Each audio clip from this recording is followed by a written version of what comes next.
ओम शांति।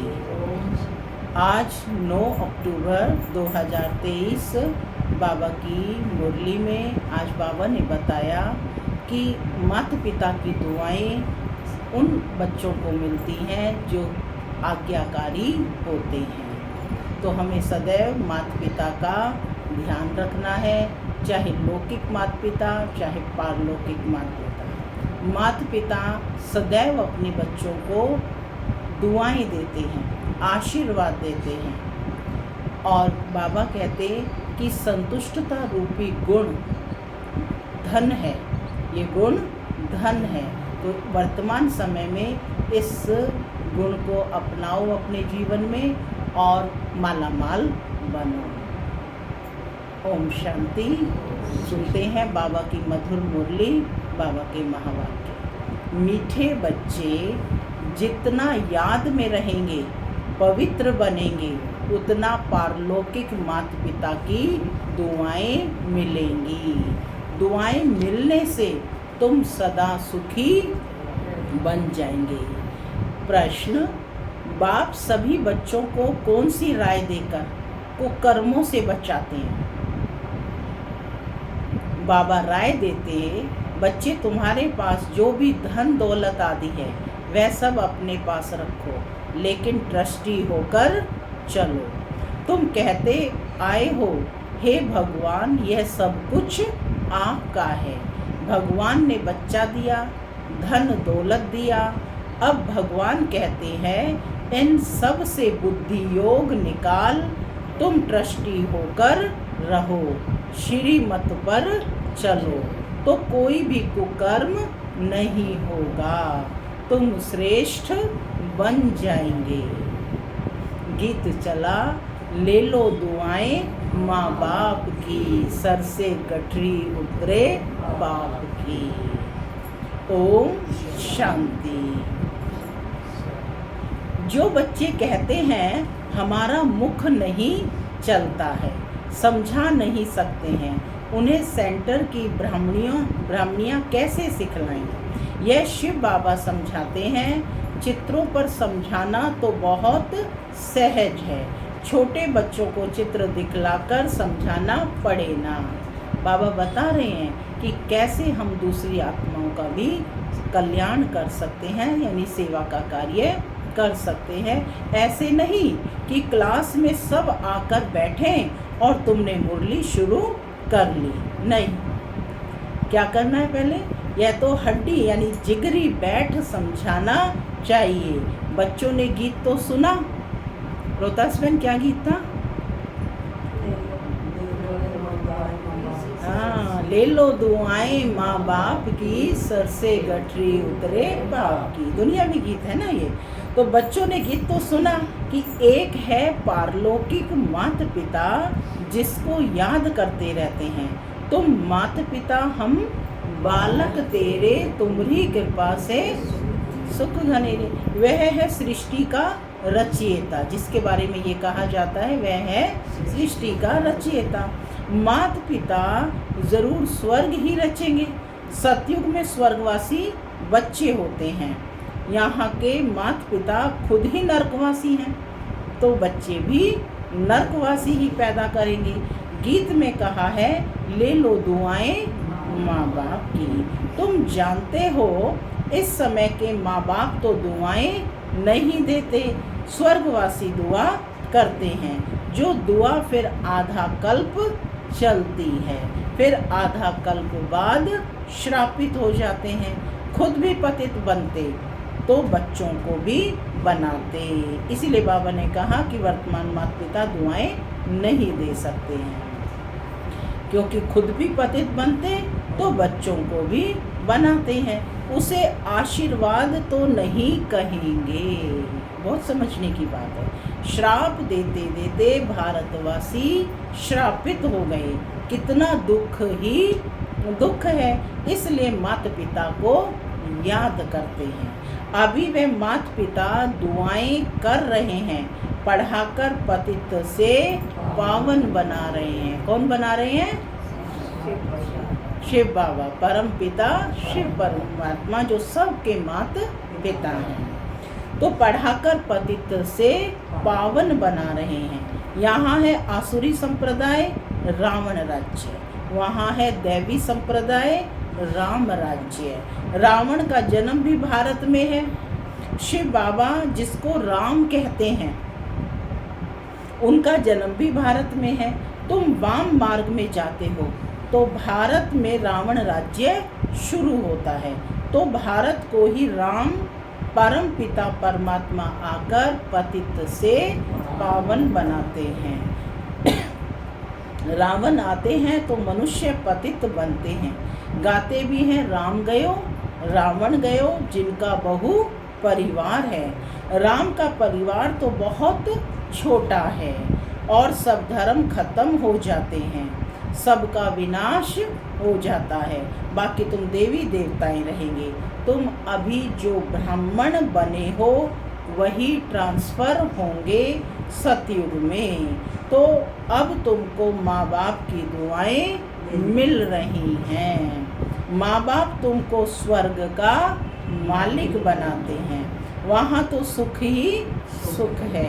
इस समय कलयुग में दुख, सभी धर्म दुखी हैं। अभी कलयुग के बाद फिर सतयुग होना है। कलयुग में कितने ढेर मनुष्य हैं, सतयुग में तो इतने मनुष्य नहीं होंगे। जितने ब्राह्मण होंगे वही फिर वहाँ देवी देवता बनेंगे, वह भी त्रेता तक वृद्धि को पाते रहेंगे। कहते हैं क्राइस्ट से 3000 वर्ष पहले सतयुग था, बिफोर क्राइस्ट और आफ्टर क्राइस्ट। सतयुग में तो एक ही धर्म, एक ही राज्य है, वहाँ मनुष्य भी थोड़े होंगे। सिर्फ भारत होगा और कोई धर्म नहीं होगा। सिर्फ सूर्यवंशी ही होंगे, चंद्रवंशी भी नहीं होंगे। सूर्यवंशी को भगवान भगवती कह सकते हैं क्योंकि वे संपूर्ण हैं। क्या कहा बाबा ने? सूर्यवंशी को भगवान भगवती कह सकते हैं क्योंकि वे संपूर्ण हैं। तुम बच्चे जानते हो पतित पावन तो एक परम पिता परमात्मा ही है। चक्र की तरफ, चक्र के चित्र तरफ इशारा है ना। देखो बाप ऊपर में बैठे हैं, यह ब्रह्मा द्वारा स्थापना करा रहे हैं। अभी तुम पढ़ रहे हो। क्या कहा बाबा ने? अभी तुम पढ़ रहे हो। कहाँ है आपकी नोटबुक? तो पॉइंट्स नोट करिए कि अभी तुम पढ़ रहे हो। जब इन देवताओं का राज्य रहता है तब और कोई धर्म नहीं रहता है। फिर आधा कल्प बाद वृद्धि होती जाती है, ऊपर से आत्माएं आती जाती हैं, वर्ण बदलते जाते हैं, जीव आत्माएं बढ़ती जाती हैं। सतयुग में होंगे कितनी आत्माएं होंगी? सतयुग में 9 लाख, फिर करोड़ होंगे, फिर वृद्धि को पाते जाएंगे। सतयुग में भारत श्रेष्ठाचारी था, अभी भारत भ्रष्टाचारी है। ऐसे नहीं सब धर्म वाले श्रेष्ठाचारी बन जाएंगे। कितने ढेर मनुष्य हैं, यहाँ भी भ्रष्टाचारी से श्रेष्ठाचारी बनने में कितनी मेहनत लगती है। बाबा कहते घड़ी घड़ी श्रेष्ठाचारी बनते बनते फिर विकार में जाए भ्रष्टाचारी बन पड़ते हैं। बाप कहते हैं मैं आया हूँ तुमको काले से गोरा बनाने, तुम घड़ी घड़ी फिर गिर पड़ते हो। बेहद का बाप तो सीधी बात बतलाते हैं, कहते हैं यह क्या कुल कलंकित बनते हो, काला मुंह करते हो, क्या तुम गोरा नहीं बनेंगे? पूछ रहे हैं बाबा। तुम आधा कल्प श्रेष्ठ थे, फिर कलाएं कम होती जाती हैं। कलयुग अंत में तो कलाएं एकदम पूरी खत्म हो जाती हैं। सतयुग में सिर्फ एक ही भारत था, अभी तो सब धर्म है। बाप आकर फिर सतयुगी श्रेष्ठ सृष्टि स्थापन करते हैं। श्रेष्ठ क्यों कहते हैं? क्योंकि वो श्रीमत के आधार पर है। तुमको भी श्रेष्ठाचारी बनना चाहिए। श्रेष्ठाचारी कौन आकर बनाते हैं? लोकेश बहन, कौन बनाते हैं श्रेष्ठाचारी आकर? शिव बाबा। बाप है ही गरीब निवाज, पैसे की बात नहीं, बेहद के बाप के पास श्रेष्ठ बनने आते हैं। तो भी लोग कहते हैं कि तुम यहाँ क्यों जाते हो, कितने विघ्न डालते हैं। तुम जानते हो इस रुद्र ज्ञान यज्ञ में असुरों के विघ्न बहुत पड़ते हैं, अबलाओं पर अत्याचार होते हैं। कोई फिर स्त्रियां भी बहुत तंग करती हैं, विकार के लिए शादी करते हैं। अब बाप काम चिता से उतार ज्ञान चिता पर बिठाते हैं। जन्म जन्मांतर का कॉन्ट्रैक्ट है। इस समय है ही रावण राज्य। गवर्नमेंट कितने शादमाने करती है, रावण को जलाते हैं, खेल देखने आते हैं। अब यह रावण कहाँ से आया? रावण का जन्म हुए तो 2500 वर्ष हुए हैं। रावण ने सबको शोक वाटिका में बिठा दिया है। सब दुखी ही दुखी हैं। आज की दुनिया को क्या कहा है? शोक वाटिका, है ना, सब जिसमें सब दुखी ही दुखी हैं। राम राज्य में सब सुखी ही सुखी होते हैं। अभी है कलयुग का अंत, विनाश सामने खड़ा है। इतने करोड़ मनुष्य मरेंगे तो जरूर लड़ाई लगेगी ना। सरसों मुआफिक सब पिस जाते हैं। अब देखते हो तैयारियां हो रही हैं। बाप स्वर्ग की स्थापना कर रहे हैं। यह ज्ञान और कोई भी दे ना सके। यह ज्ञान बाप ही आकर देते हैं और पतित को पावन बनाते हैं। सदगति करने वाला एक ही बाप है। सतयुग में है ही सदगति। सतयुग माना सदगति। सतयुग में है ही सदगति। वहाँ गुरु की दरकार नहीं। अभी तुम इस नॉलेज से त्रिकालदर्शी बनते हो। सतयुग में लक्ष्मी नारायण में यह ज्ञान बिल्कुल नहीं होगा। तो फिर परंपरा से यह ज्ञान कहाँ से आया? पूछ रहे हैं बाबा कि सतयुग में लक्ष्मी नारायण में यह ज्ञान बिल्कुल नहीं होगा, तो फिर परंपरा से यह ज्ञान कहाँ से आया? अभी है कलयुग का अंत। बाप कहते हैं तुम मुझे याद करो। स्वर्ग की राजधानी स्थापन करने वाले बाप को और वर्षे को याद करो। क्या वर्षा देते हैं राजबाला बहन? शांति, पवित्रता और संपन्नता का वर्षा देते हैं। गुड। तो स्वर्ग की राजधानी स्थापन करने वाले बाप को और वर्षे को याद करो। पवित्र तो जरूर रहना पड़ेगा। कंडीशन है ये कि पवित्र तो जरूर रहना पड़ेगा। वह है पावन दुनिया, यह है पतित दुनिया। पावन दुनिया में कंस, जरासंधी, हिरण्यकश्यप आदि होते नहीं। कलयुग की बातों को सतयुग में ले गए हैं। शिव बाबा आए हैं कलयुग के अंत में। आज शिव बाबा आए हैं, आज शिव बाबा आए हैं तो कल कौन आएगा? श्री कृष्ण आएगा। तो शिव बाबा और श्री कृष्ण के पार्ट को मिला दिया है। शिव भगवान वाच उन द्वारा पढ़कर श्री कृष्ण की आत्मा यह पद पाती है। उन्होंने फिर भूल से गीता में श्री कृष्ण का नाम डाल दिया है। यह भूल फिर भी होगी। बाबा कहते हैं यह भूल फिर भी होगी। मनुष्य भ्रष्टाचारी बने तब तो बाप आकर श्रेष्ठाचारी बनाए। श्रेष्ठाचारी ही 84 जन्म पूरे कर भ्रष्टाचारी बनते हैं। इस चक्र पर समझाना तो बाबा कहते बहुत सहज है। झाड़ में भी दिखाया हुआ है। नीचे तुम राजयोग की तपस्या कर रहे हो, ऊपर लक्ष्मी नारायण का राज्य खड़ा है। अभी तुम थुर में बैठे हो, फाउंडेशन लग रहा है। तुम जानते हो फिर सूर्यवंशी कुल यानी बैकुंठ में जाएंगे। राम राज्य को बैकुंठ नहीं कहा जाता, बैकुंठ श्री कृष्ण के राज्य को कहा जाता है। अभी तो तुम्हारे पास बहुत आएंगे, एग्जीबिशन आदि में तुम्हारा नाम बाला होगा। एक दो को देखकर वृद्धि को पाएंगे। बाप आकर यह बातें सब बातें समझाते हैं। चित्रों पर किसको समझाना, बाबा कहते बहुत सहज है। सतयुग की स्थापना भगवान ही आकर करते हैं और आते हैं पतित दुनिया में, सांवरे से गोरा बनाते हैं।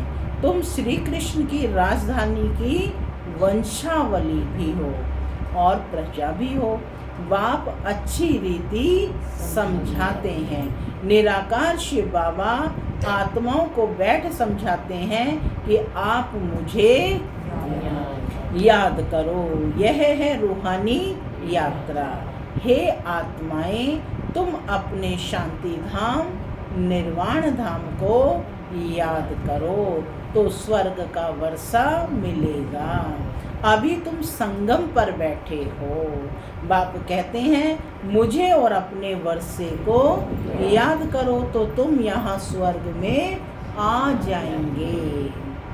जो जितना याद करेंगे और पवित्र रहेंगे उतना ऊंचा पद मिलेगा। तुमको कितनी बड़ी दुआएं मिल रही हैं। कौन कौन सी दुआएं मिल रही हैं? धनवान भव, पुत्रवान भव, आयुष्मान भव। लिख लो भाई दुआएं। धनवान भव, बाबा इस समय क्या बना रहे हैं आपको? धनवान। कहते हैं ना गोधन, गजधन, बाजधन और रतन धन खान धन। जब आवे संतोष धन तो सब धन दूरी समान। तो बाबा इस समय हमें संतोष रूपी धन, संतुष्टता रूपी धन देते हैं। पुत्रवान भव कि आप क्या बनो? पुत्रवान भव, यानी अपने समान दूसरी आत्माओं का भी कल्याण करो। आयुष्मान भव, निरोगी बनो, लंबी आयु वाले बनो। आयुष्मान तो परमात्मा इस समय क्या देते हैं? लंबी आयु का वरदान देते हैं। देवताओं की आयु बहुत बड़ी होती है। कितनी होती है? 150 वर्ष, है ना। साक्षात्कार होता है। अभी यह शरीर छोड़ जाकर बच्चा बनना है, तो यह अंदर में आना चाहिए कि हम आत्मा और यह पुराना शरीर छोड़ जाकर गर्भ में निवास करेंगी। अंत मते सो गते, बूढ़े से तो हम क्यों नए बच्चा बन जाऊं। आत्मा इस शरीर के साथ है तब तकलीफ महसूस करती है। आत्मा शरीर से अलग है तो आत्मा को कोई तकलीफ महसूस नहीं होती है। शरीर से अलग हुआ खलास। हमको अब जाना है। मूल वतन से बाबा आते हैं लेने के लिए। यह दुख धाम है।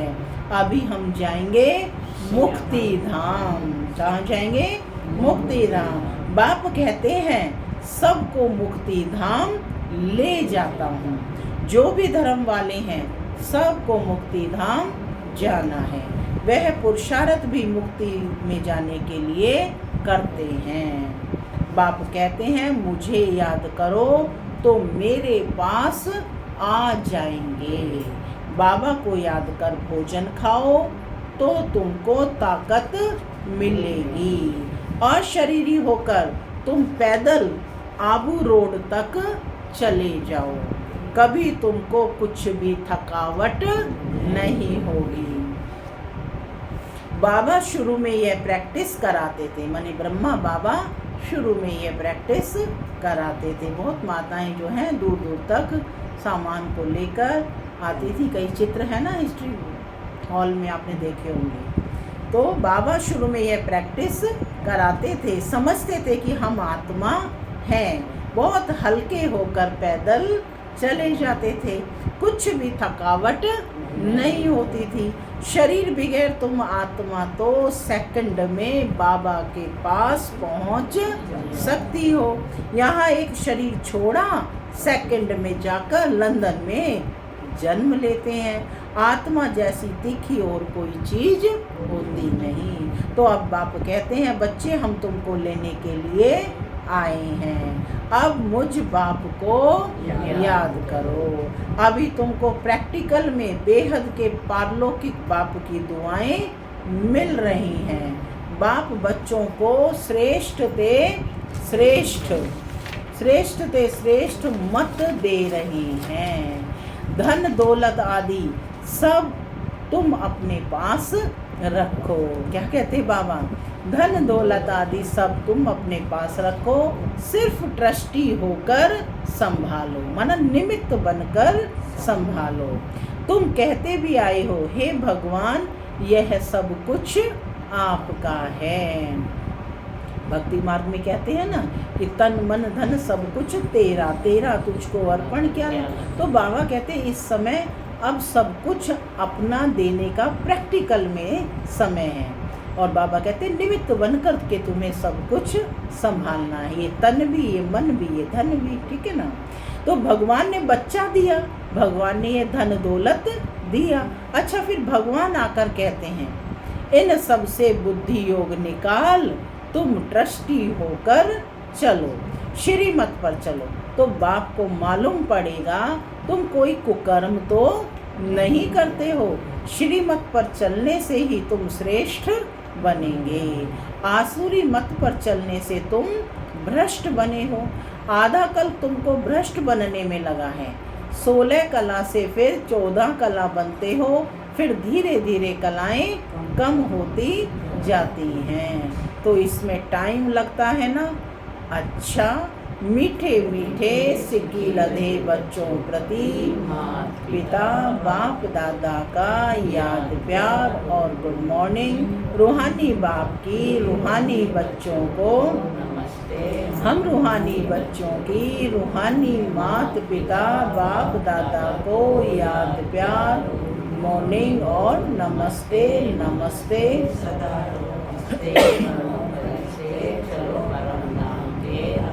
धारणा के लिए मुख्य सार पहला, चलते फिरते अशरीरी बनने का अभ्यास करना है। भोजन एक बाप की याद में खाना है। दूसरा, माता पिता की दुआएं लेनी है, ट्रस्टी होकर रहना है, कोई भी कुकर्म नहीं करना है। वरदान, अनासक्त बन लौकिक को संतुष्ट करते भी ईश्वरीय कमाई जमा करने वाले राजयुक्त भव।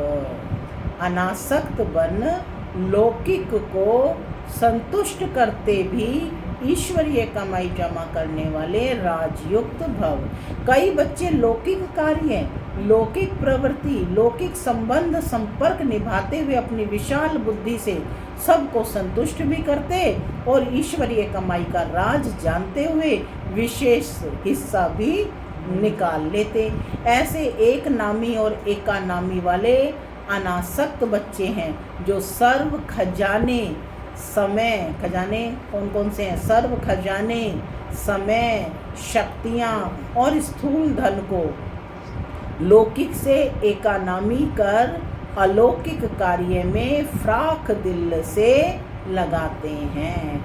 ऐसे युक्ति युक्त राजयुक्त बच्चे ही महिमा योग्य हैं। युक्ति युक्त राजयुक्त बच्चे ही महिमा योग्य हैं। स्लोगन, स्मृति स्वरूप बनकर हर कर्म करने वाले ही प्रकाश स्तंभ यानी लाइट हाउस बनते हैं। ओम शांति, ओम शांति, ओम शांति। बंद करें।